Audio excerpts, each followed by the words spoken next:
Hello, everybody, and welcome to the PHNX Tailgate. You got to love that red truck, don't you? Mm-hmm. I am Saul Bookman. This is Johnny Venerable. This is Shane Dieffenbach, and we are presented once again by the DraftKings Sportsbook, where right now, if you just bet $1, you get $150 on any NFL game, and by using promo code PHNX. I like it. Guys, another week. Here we go. Let's do it. Salud. This is like that scene from Horrible Bosses when he has to drink at 8 in the morning. Here we go. We get to drink at 8 in the morning. Oh, shit. Roll the starting lineup. Let's go. Shane Dieffenbach, the Desert Canyon Elementary. Johnny Venerable, Normal Community High School, Bloomington, Illinois. Saul Bookman, Marcus Deniza High School, Tempe, Arizona. Go Padres. I'm fired up. I wish I was as cool as that right now, because that should have put some hair on your chest. Fucking poison. I feel good. I felt like I just drank some mouthwash. A little Elijah Craig, small batch 94 proof. Let's go. Hey, that's one way to start it off. And here on the show, we just like to have fun. Please join us in the comments. If you have questions, if you have point spreads right now, you got questions about point spreads, I should say. Yeah. Now's the time to hit us up. So let's go ahead and pitch that tent and get this thing started with what got us excited over the weekend. And guys, if you don't know about college football, just know one thing: it is utter chaos out there. Nobody knows who the hell is going to do what on any given week, except for Alabama. So Here we go. There's no clear-cut anything, really, with any team. No team has an identity, as you said, besides Alabama. And then, obviously, you come to the Pac-12, and it's somehow even worse. There isn't a true identity for any team beside maybe Oregon, but Oregon even struggled with UA last night. Yeah, I think what it goes to show you is it's nice, right? We're not going to know really the Final Four teams until much later in the season, whereas it feels like it's been telegraphed each of the last couple of years. It's been maybe one or two teams from the SEC, the Big Ten winner, the Big 12 winner. I think actually the Pac-12 is in a better position to get a team like Oregon into the Final Four because Oklahoma, to me, just does not look like the same team. They only won by 3 yesterday against an average West Virginia squad. So, I look at Georgia, Alabama, and maybe to a lesser extent like somebody like Notre Dame. But, Ohio State to me hasn't been overly impressive. And then, goodness, what happened to Clemson? They're out. The ACC's done. They're not getting anybody in. So it's an exciting time because of the unknown. Yeah, for sure. Watching the games yesterday, all I could think of was, man, this is the year that you want your team to be very good because they have a shot. Even if they lose the game, they still have a shot. So I think to your point about Oregon specifically, as long as they don't get blown out or as long as they don't lose to somebody they shouldn't have lost to like they almost did last night, I think the Pac-12 does have a shot with Oregon specifically. I don't think there's any other team that really has a realistic chance because I think it's just going to be kill or be killed every single weekend, and it's just going to be, like Shane's an ASU guy. ASU habitually has just as much talent as anybody else, habitually falls short of expectations. You got to understand. Okay, this is fun. Leah's just going ham over here on the side. I don't know what's going on. So I think there's just so much parity around that you don't know what to expect. And for a guy like me, who's an Arizona guy, it's kind of nice to know that, honestly, every week you do have a chance because you don't know what's going to happen. You don't know who's really good and who's really bad. They just crapped the bed last week with NAU, and then they're down by 5 in the fourth quarter against the number 3 team in the country last night. So it gives us a little bit of hope. Yeah, and the thing that people always forget is these are college students. Like last year, everything was kind of clear cut and there were no fans. And now that fans are back, I feel like it's kind of affecting not only how the games unfold, but also how these players kind of prep for it. Yeah. So now you're seeing teams like Auburn, who won on a crazy 4th down play yesterday, who should have Georgia State steamrolled so Georgia State. And these bigger teams just don't really know what to expect going into games against smaller teams because these smaller teams are fired up because there's fans again. Well, I think that's a great point because I was going to ask, how does the pandemic fit in all this, and the fact that last year was such a cluster, minimal seasons, reduced seasons outside of the SEC because they prioritize football over everything, right? So I would agree with you. I would also say too that last year's NFL draft was star-studded from a lot of premier programs. I mean, we talk about Trevor Lawrence leaving Clemson. I think we've seen now going from Deshaun Watson to Trevor Lawrence, like that program's not the same. And what we're hearing out of that area in South Carolina is that they're behind offensively with a lot of the trends that you see a lot of quality programs have, and they're going to have to go into a rebuild. So there might be a passing of the baton from a lot of these marquee programs that we've seen outside of course, Alabama, because they never go away, right? But, Ohio State to me doesn't look the same. I'm not buying into what Oklahoma is selling. I just don't think that team, even with Lincoln Riley, who I'm a big fan of, looks to be as explosive. They lost a ton of talent in the draft. So I think we could see an evening out effect to some extent. Yeah, I mean, Alabama doesn't rebuild, they reload. That's right. And they used to say the same thing about Clemson, to your point. But obviously, DJ Uiagalelei is just not that guy. No, he's not. You're not that guy. You're not that guy. You're not that guy, You're pal. not that guy, pal. Clemson's struggling. They lose in double overtime to North Carolina State. And across the country, the good thing is like we have a lot of exciting games. Yeah. And what has happened is now, like, I'm watching a game that I normally wouldn't have an interest in, but it's close in the fourth quarter. I'm like, well, I'm gonna check this out because, hey, I love ball and I love close games. That's so right. why not? And so I think what ESPN and all these other networks will start to find is the ratings will probably be a little higher than normal just because there are not that many blowouts. Colorado State, hell, they went down to Iowa and almost won that game, up by 7.5. Yep. They were competitive throughout. A couple things changed here and there, and boom, they win on the road after being 1-2. And if you ask Rams fans, they've been very underwhelmed by their team this year. Yeah. And man, they almost pulled off a huge upset. So it's fun.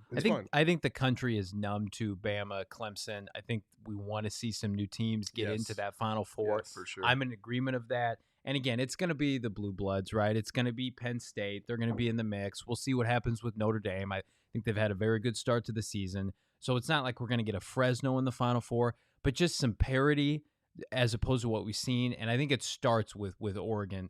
The Pac-12 has been shut out of the Final Four the last couple of years. I think that pisses them off. And I think Oregon, to me, they're in a position right now. We looked at the schedule earlier this morning. They've got one ranked team left the rest of the year, which is UCLA, which we think is a fairly decent team. They're a bowl team, but they're not a world beater, right? They should run the table. At minimum, they should run the table.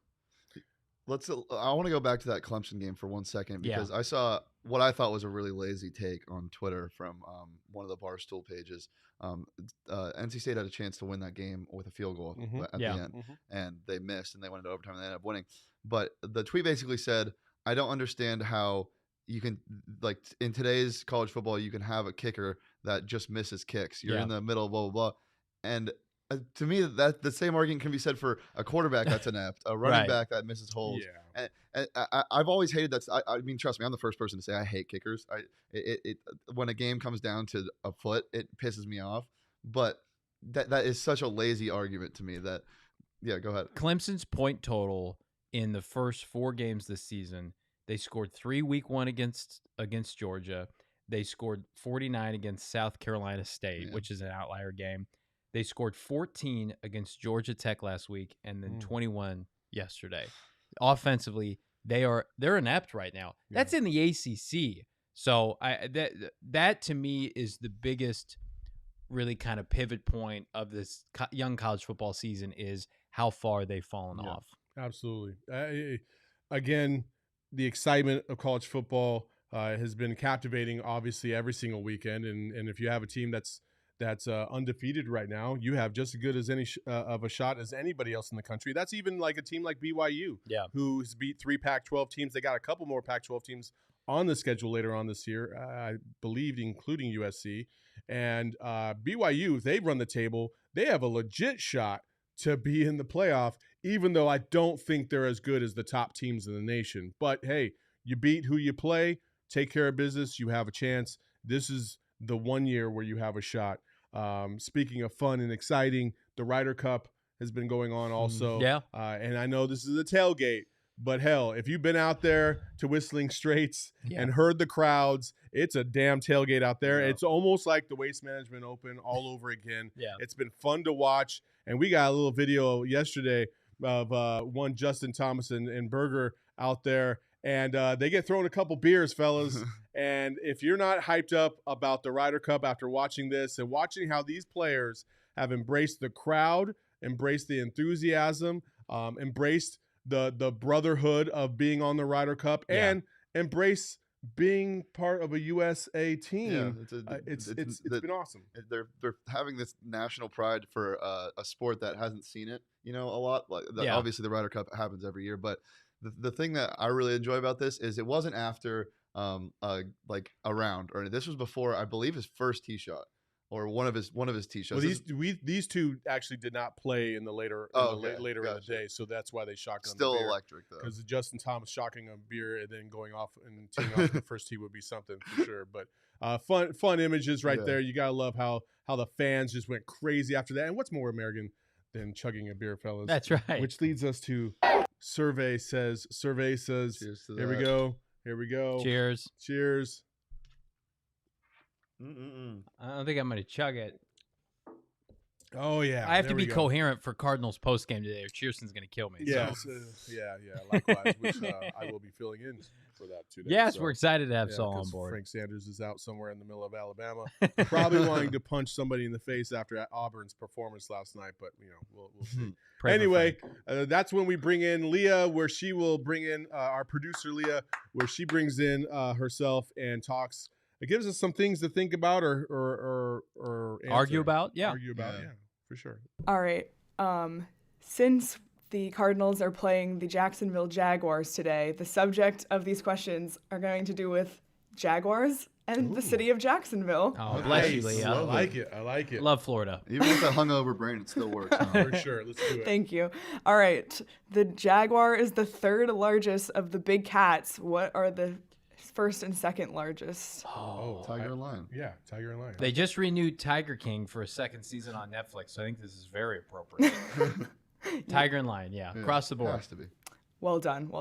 Yeah. All right. That was kind of a layup right there, Leah. Hey, I'm easing you in. Yes. Okay. All right. Jacksonville is Florida's youngest city. What is the average age in Jacksonville? Jacksonville's Florida's youngest city? I would think Yeah, because as you go south, things get weird. Things get a little weird. They get a little older. They get a little more wet. Shout out to Naples, Florida. Average age in Naples, Florida is 72. I'm not even bullshit. Shout out Naples, Florida, and shout out Sun City. Every time I've been to Jacksonville, everybody's got that tan, leathery skin. And so I'm not thinking like 25 to like 32. So I'm going 41. What do you think? 41. 41? I'm going to go 33. Okay. I'll go 35. All right. Johnny was the closest. It's 36. Wow. Well done. Very well done. Leathery handbag skin. I need it in my there life. You go. Jacksonville's such an odd city too because it's on the water, but there's not really like a lot of beach land. Right. It's like Everglades and stuff. Well, no, not necessarily Everglades. It's on the Atlantic coast right there. And then you have a lot of naval stations out there as well.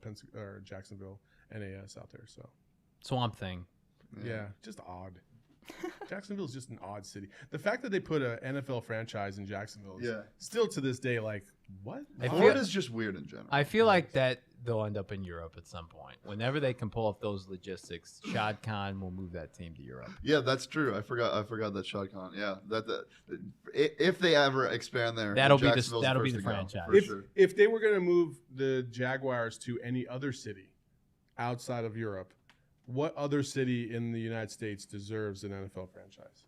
I would say probably like Oklahoma City, somebody like that. Ooh, Oklahoma City's good. That's a good one. I like that one.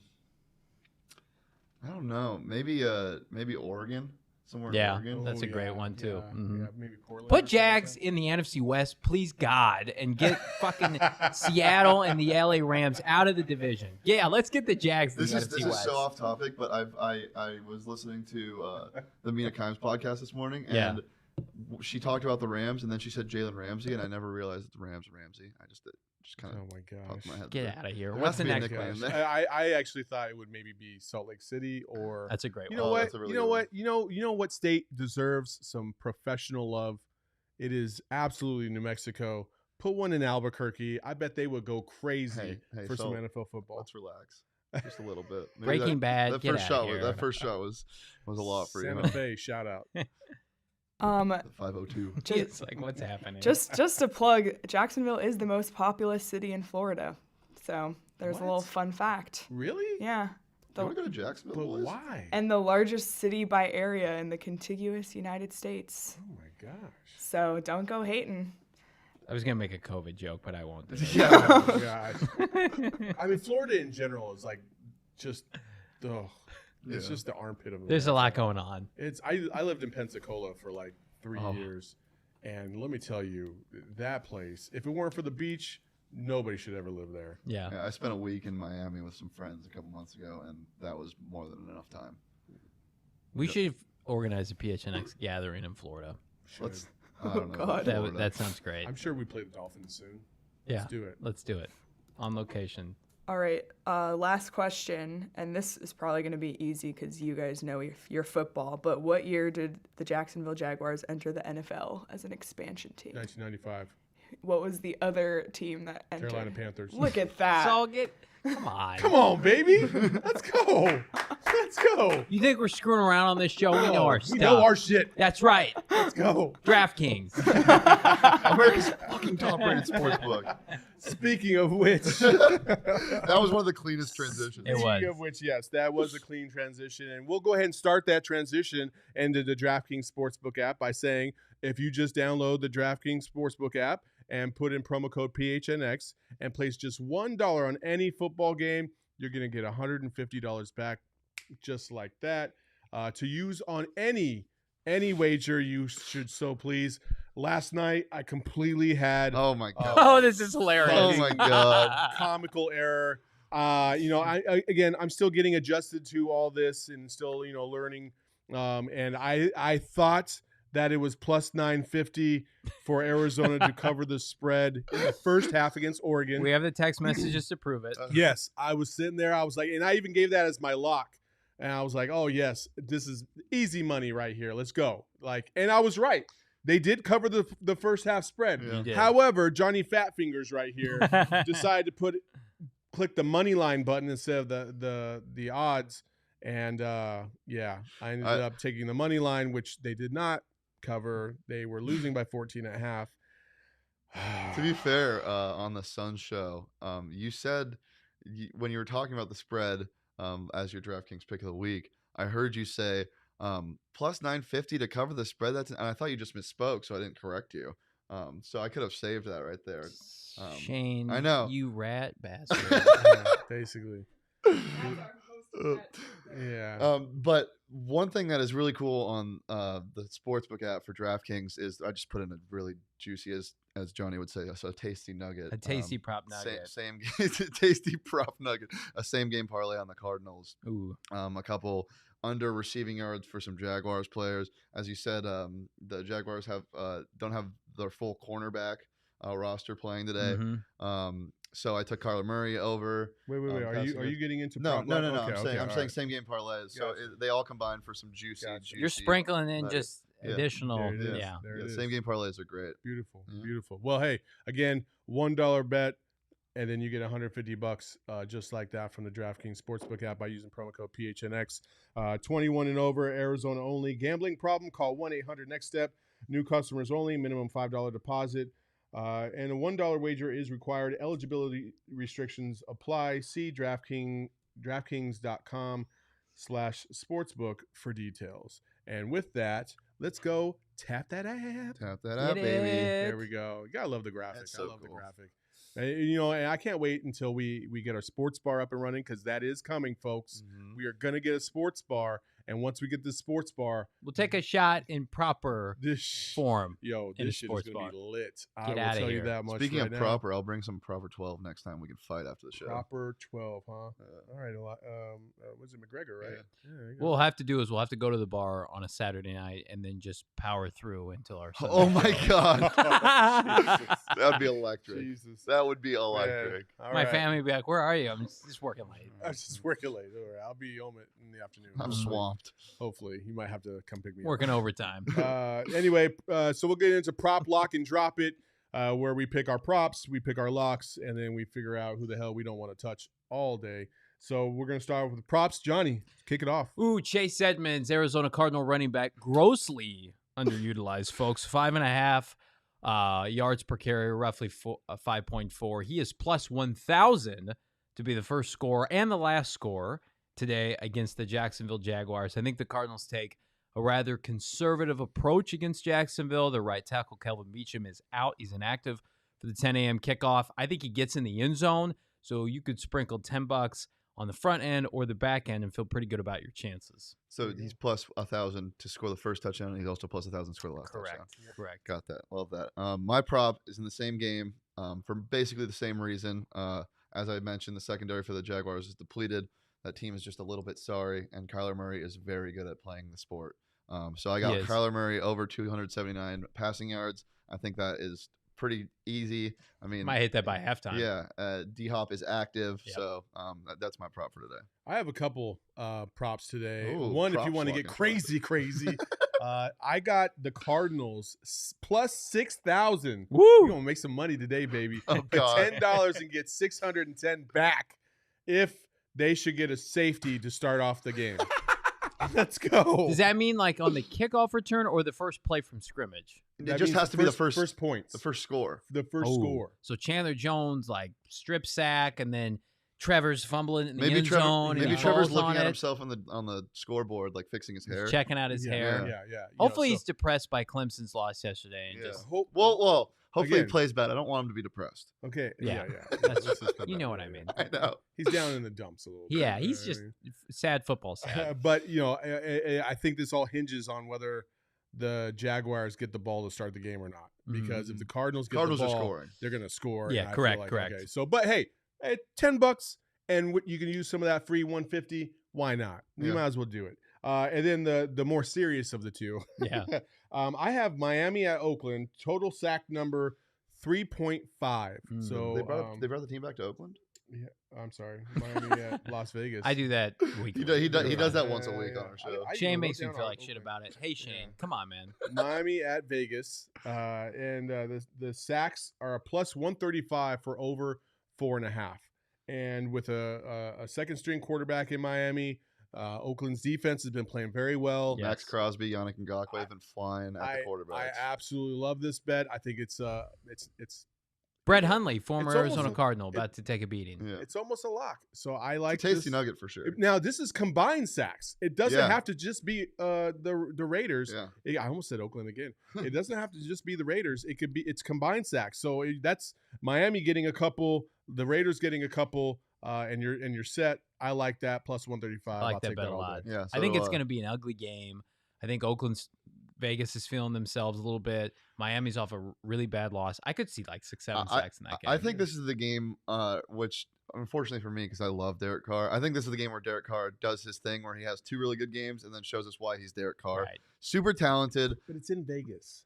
It's Derek Carr. At the end of the day, this is what he does. I think they win this game still, but Yeah. I think you see a step back because he has great arm talent. We'll get into this later, but yeah, I think this game's going to be a little closer than we think. Okay. All right. Well, if you guys like that, what are your locks then? And we'll go ahead and start off with you, Shane. My lock is I was struggling with this. I think the slate this is a hard NFL Sunday to pick games like outright for locks. But I settled on the last time I saw it on the DraftKings Sportsbook app, Tennessee was 4.5 point favorites. I believe they're at home against the Colts, and for better or for worse, Carson Wentz will be starting after spraining both of his ankles, which is actually kind of hilarious. That's crazy. He's gonna be immobile. You love to see it. Yeah. And I mean, Derrick Henry was Derrick Henry last week against the Seahawks. Yeah, I like them to cover the 4.5. And the Colts defense, for what it should be, hasn't shown up to play really this year. So I like that.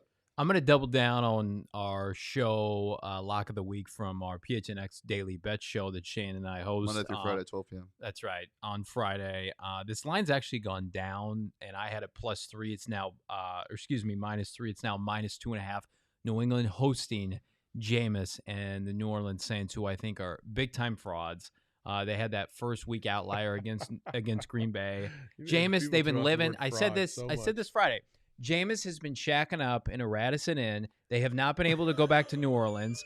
You've got Bill Belichick hosting Jameis Winston, and they're a 2.5-point favorite. That game is double digits written all over it. Last week I called it. I said Zach Wilson was going to be hot garbage. He was. J.C. Jackson and those guys in the secondary. Listen, Mac Jones is not a world beater by any means, but they're going to manufacture enough points. I think the Saints are that team where we thought week 1 they were going to be better than they are, and then, things transpire in part because they don't have a stadium right now. It was on fire last week. So, yeah, everything kind of going on with New Orleans is like low-key kind of hilarious. So what I will say is New England covers handedly. Wow, Johnny coming up with a fire today, for me, I was going to I was debating on this game. Yeah, but you knew I was going to take it, though. Well, yeah, that and Sean Payton is Sean Payton. He's too smart to let what happened last week. No, I really think so. I really think when you have a guy like Alvin Kamara, you have to use him. Here's my pushback to that. The problem, though, is that New England isn't all that great, and people, I feel like, still have the mystique of the Patriots in their head when they make these picks. Like all of a sudden they're just amazing, and I'm like, well, this game will probably be a pivot point. If they win, I disagree. If they lose, I will agree with you. But Sean Payton's going through what Belichick went through last year. No Drew Brees this year. No Tom Brady last year. Jameis, to me, I don't think their receiving core is any good. I've got Kamara. He's been terrible to start this year for fantasy football. He hasn't produced like he should be. Right. And I think that's going to be the game plan today. But I do agree with you. I think the Patriots win this game. I'm just not as confident because I feel like Sean Payton has to change something. Well, my lock of the week is we're going with the hometown team in this one. Wow. The betting lines have actually moved up from -7.5 to -8 to favor the Cardinals. The Jaguars are also missing a boatload of people, including cornerbacks. And so I just feel like this is a game, if you're the Cardinals, and we've been saying this for years. And it just seems like every NFL team does this where they just play down to their competition. But players are good in the NFL. Yeah. Like, it doesn't matter if you're 0-16 or if you're 16-0. The disparity is minimal. Guys really are getting a paycheck. Yeah. They're professionals. They come out and they play. And so when Urban Meyer says it's like playing Alabama every week, yeah, dude, that's what you signed up for. That's right. Don't know what you thought you were doing when you came here, but I assure you, Akron is not on the fucking schedule. And so I'm taking the Cardinals. I'm going to be a believer today. I'm taking them plus the points. They're going to win by more than I think they're going to win by double digits easily today. And I think Kyler's going to have himself a day. This is the type of game where you could set records. If you come ready to play, this could go horribly wrong. You could set records today. And I think because of the Cardinals' recent experience in going 2-0 last year and then losing to the Lions last year at home, I think they're going to realize, like, hey, we did this shit last year. We can't do it again. Let's be focused. Let's go. You're such a true Cardinals follower. Are you sure that Dos Equis is not really Kool-Aid? Are you drinking the Kool-Aid now? Because week 1, he pushed back against Tennessee, didn't like their chances at all. Now 2 weeks into it, you're on the Cliff Kingsbury, Kyler Murray bandwagon. Well, now. yeah, I don't know if I'm on the Cliff Kingsbury. I've always been on the Kyler Murray bandwagon. I want to let you know this. Okay. You're driving. You're a Josh Rosen guy, I heard. Johnny, get the fuck out of here. I just think that, recent experience, they've learned a lot. Yeah. I'm not drinking the Kool-Aid. I do like what I've seen from Cliff Kingsbury. He has improved quite a bit this season. I don't care about this week. It's next week. See, that's the problem, though. Do they care about this? Are they looking to the Rams? They can't afford to look to next week. Right. I can. Yes, you can. And we can. That's when, if Cliff can handle his business and face the pressure of playing the Rams and finally winning against the Rams next week, then I will be a full-fledged believer in Cliff Kingsbury. But until then, all I'm going to go off of is the team's performance thus far. I think they basically lost last week, but got a W, and I think that's going to really ring hard in their heads, and they're going to come out and they're going to play well. Somebody asked me this week, could Cliff Kingsbury, if they win this week, own this town? And I said, that's a funny question, but 100% yes, he could. I feel like Cliff Kingsbury could own this town as this head coach. I think his mantra and his personality fits the Valley well. No, win this seat. Like if they have a 10, 11, 12 win season. They could go 16-0, he wouldn't own this town. He doesn't have the personality for it. You don't think so? No. He's too laid back for it. He really is. But we're pretty laid back here. He's too laid back. Do we own this town? Like I might. Monty right now, Monty Williams owns this town. If we're That's talk true. from a That's coaching perspective, That's true.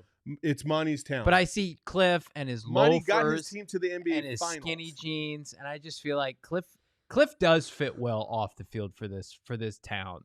But you never see him. He might be afraid to be seen. He fits well off the field for Old Town Scottsdale, right? Not for Phoenix. Paradise Valley, Old Town Scottsdale, with old money. Yeah, that's where Cliff makes his mark. Speaking of drinking the Kool-Aid, I just want to check myself real fast. Last week, my lock was the Saints, who got absolutely steamrolled. So I just want to say, I think I was smoking that Jameis pack, and I got way too high on Jameis Winston. You stole some lobsters? No, I didn't steal any lobsters, but just to clear the air, I'm Jameis pack free this week. And that's why I don't want to touch that. You're game. cleansed. Speaking of dropping players, who do we have as our drops this week? I do not like any part of Washington football at Buffalo. I think Buffalo, to me, regression team this year. I still think they'll make the playoffs, but Josh Allen, he didn't even look that good last week.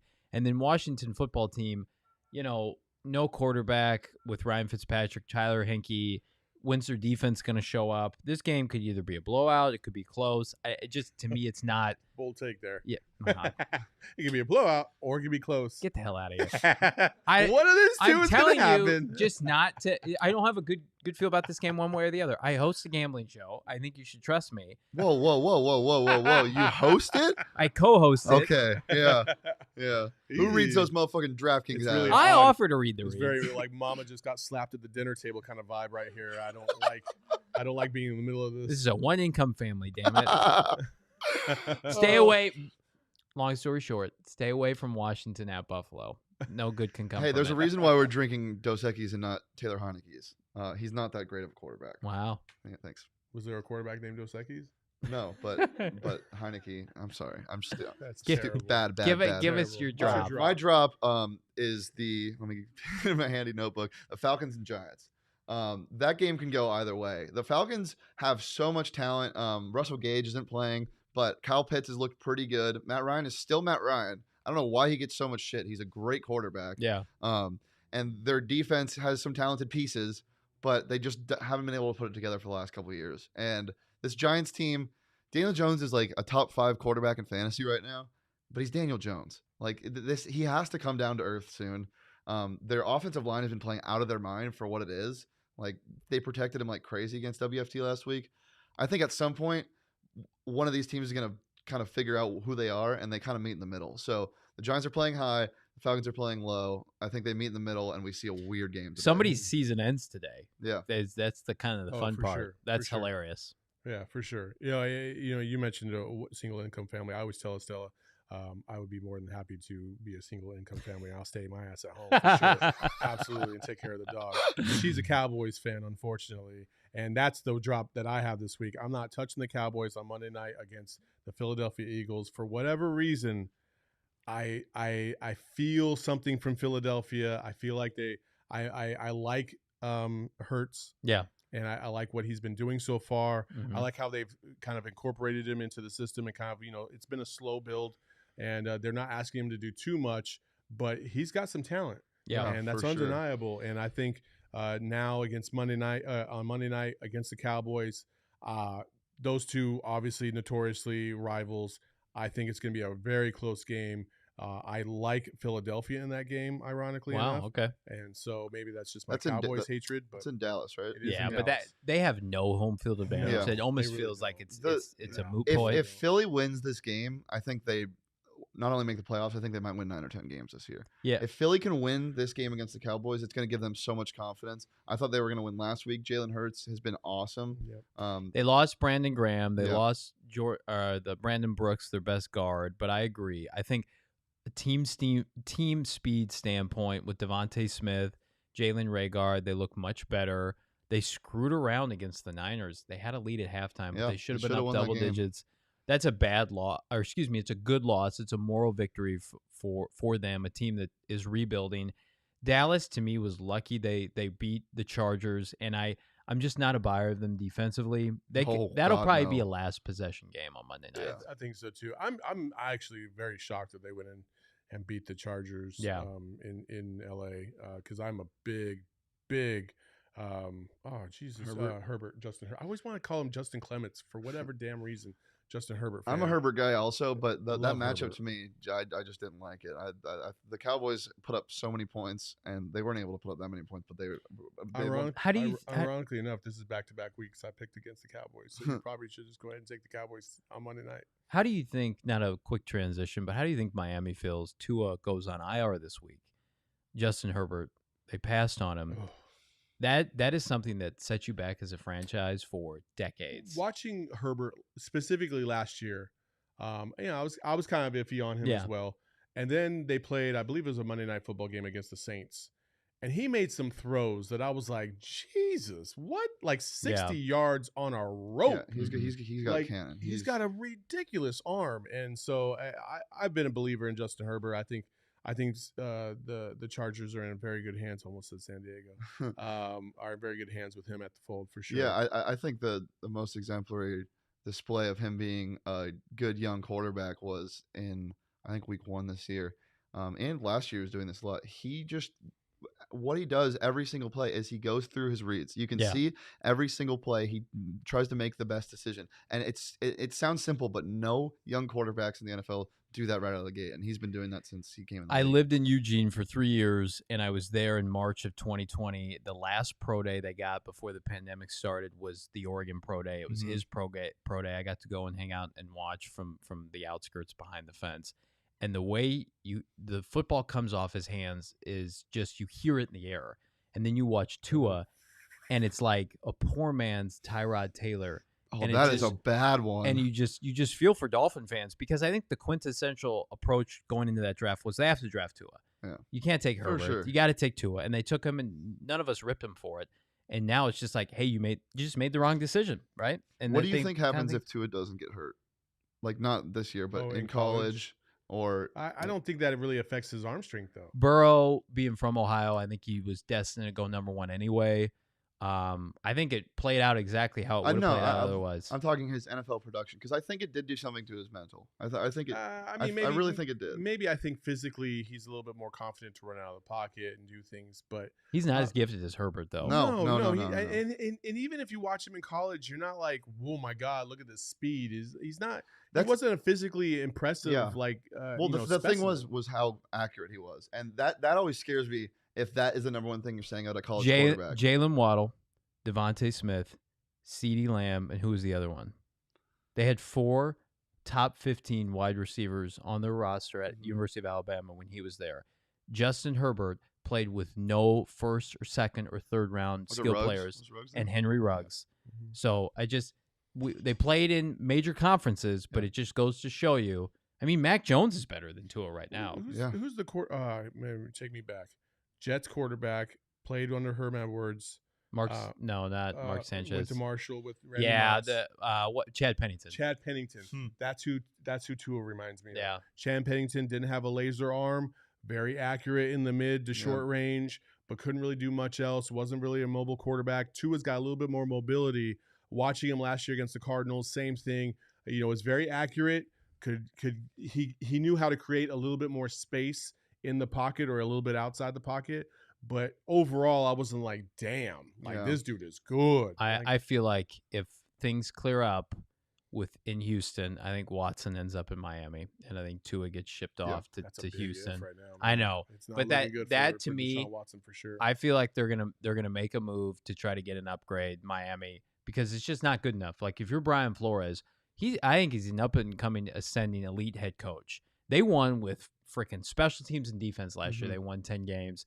You just need a placeholder quarterback. To me, I've never been Tua ain't it, and that's unfortunate, because I like what they got going on in Miami. Perplexed Damage says Big Ten quarterbacks are better than SEC quarterbacks. That's inaccurate, but when's the last time a Big Ten? I mean, we're going to see Justin Fields today. Hopefully, he's the next great Big Ten quarterback for the first time since what? Yeah. Terry Collins? Maybe Ohio State Terry quarterbacks Collins? are better than some SEC quarterbacks. That's fair. I mean, a lot of Ohio State quarterbacks have gotten to the NFL. And We just get a lot of completely C.J. flamed out. Beathard's in the Big Ten, so And CJ Beathard need their Kyle Shanahan. that's right. Oh man! All right, what did Perplex say again? Tom, well, if we go historically, We're yeah, gonna go back 20 years. Yeah, Cardell I mean, Jones is what we're true. getting right I now. mean, but you can't use Tom Brady forever. Like It's called an outlier, folks. It's like the biggest outlier of all. That's right. 6th round draft pick. Like, come on. Okay, so finally, our last segment of the day. Get off my lawn. This is basically where we're going to preview this Cardinals game and what we're looking forward to as we get to kickoff here in about 15 minutes. So, fellas, how are we feeling? I feel pretty good. If they start fast, to me, they'll coast to a victory where they could get in trouble if they screw around. Penalties that have plagued them each of the first 2 weeks. Turnovers. They had 2 turnovers in the second half that allowed. I mean, they were going to, even being down 20-7 in the first quarter last week, after they hit that field goal, Prater hit that 62-yard field goal. Minnesota was done, and the Cardinals got the football to start the second half. Kyler throws that pick 6. That kept Minnesota in the game longer than it should have. The Cardinals, if they don't beat themselves, will win this game easily, double digits. Mm-hmm. But if they screw around like they did against Minnesota, and then you mentioned the Lions game last year, Kyler had 3 picks in that game. They avoid that. I'm not saying play conservatively, but today I think it's a Chase Edmonds, James Conner kind of day. Right tackle Kelvin Beachum is out. Let's get to LA not only 3-0 but relatively healthy. So I feel good about it. But if the Jacksonville Jaguars are hanging around third quarter, fourth quarter, I mean, I will start to have some meat sweats here because I'm a little bit concerned about the fact that He said that on my show before, and it freaked me out. Wow, like it's so random. Like, I had do you plan on eating a bunch of meat? I had before? some pork ramen last night, some spicy pork ramen that might come out if the Cardinals screw around in the second half. Because at the end of the day, yes, it's Kyler versus Trevor, but it's also Cliff Kingsbury versus Urban Meyer. And if I would have told you that 5 years ago, you would have been like 62-0, right? Yeah. So that's an underlying factor today. I still think the Cardinals win. I think this Jacksonville team is just a team that if you go in and punch them in the mouth in the fourth or the first quarter, the game's over. Yeah. I really think they lay down because there's something to be said about the Cardinals looking ahead to LA, but also Jacksonville might be looking ahead to just get out of this game. Like that, I mean, I think Trevor Lawrence is going to play his ass off, and I'm not saying they're going to give up if they go down 14-0 in the first quarter, but at the same time, I'm not saying that they're going to try to fight as hard as they can, like they're down 3 points in the fourth quarter in the first half. I think that all the Cardinals need to do is take care of business in the first half, and then they can coast.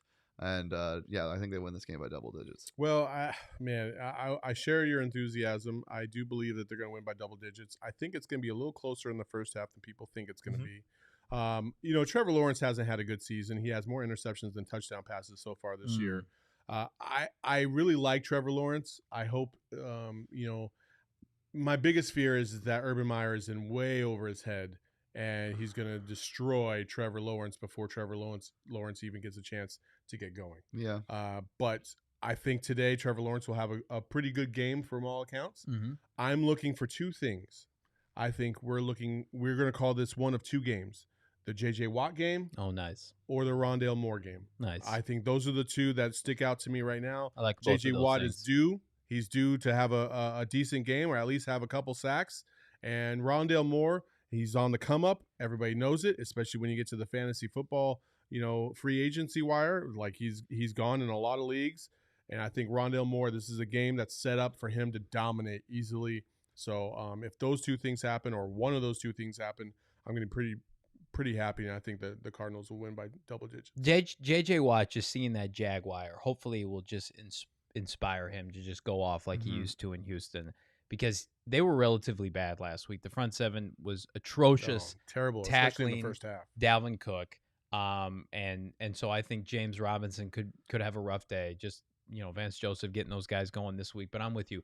Because Hopkins is semi-compromised, he'll be out there. To what effect, we don't know. He is active. I think Rondale Moore, to me, just his elusiveness, his shiftiness in the open field, they have not ever, to my knowledge, had anything close to him in recent memory. You watch him, and it's like people want to compare him to like Tyreek Hill, and I've said like to some extent Steve Smith Jr.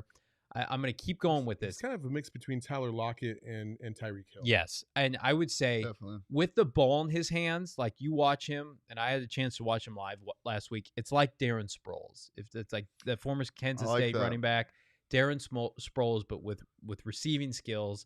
Because, I mean, his elusiveness is elite. He had that touchdown pass from Murray last week. That wasn't even his most impressive play. That he got them single-handedly in position for that field goal at the end of the half last week by just making guys miss. He's the X factor to me. You know what was so awesome about that touchdown for Rondale Moore is I forget who threw the block, if it was D-Hop or somebody at the end of the play. And he was more excited about the block than he was scoring the touchdown. Before he got in the end zone, he started peeling right to was it Hopkins that threw the block? Yeah, I think so. Peeling right to Hopkins to give him like props for making that block before he even celebrated his own touchdown. I think an undervalued factor of his production. He was elite as a freshman at Purdue in 2018, and then essentially has not played a lot due to injury. And then last year, the pandemic.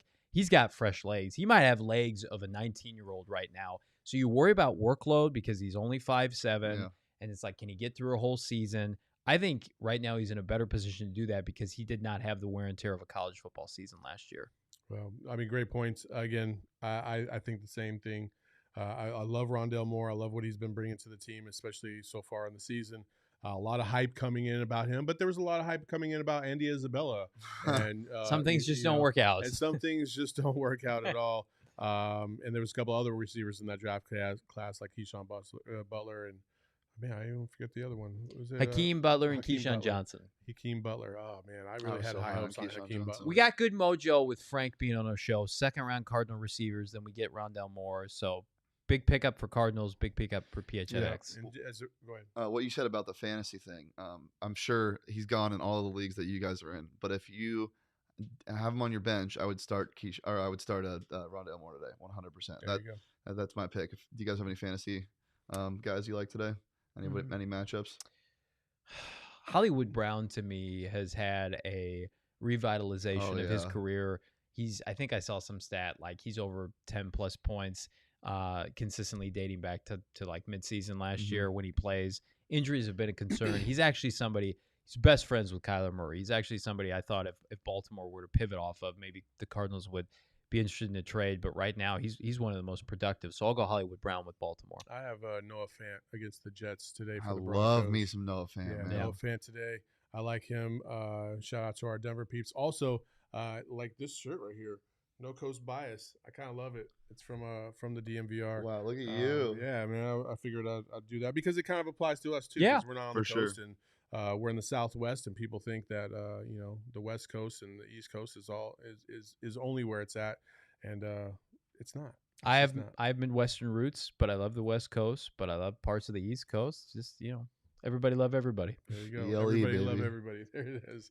Well, that's another show of the PHNX Tailgate. Thank you so much for joining us again today. Frank Sanders will not be on the post game show for the Cardinals, but I will be. Hell yeah! An absolute undersell right there. But you can join Cheerston Susel, Johnny Venerable, and myself on the PHNX Cardinals post-game show where we recap hopefully a Cardinals win against the Jaguars, and we'll be back next week here at 9 o'clock next Sunday as always.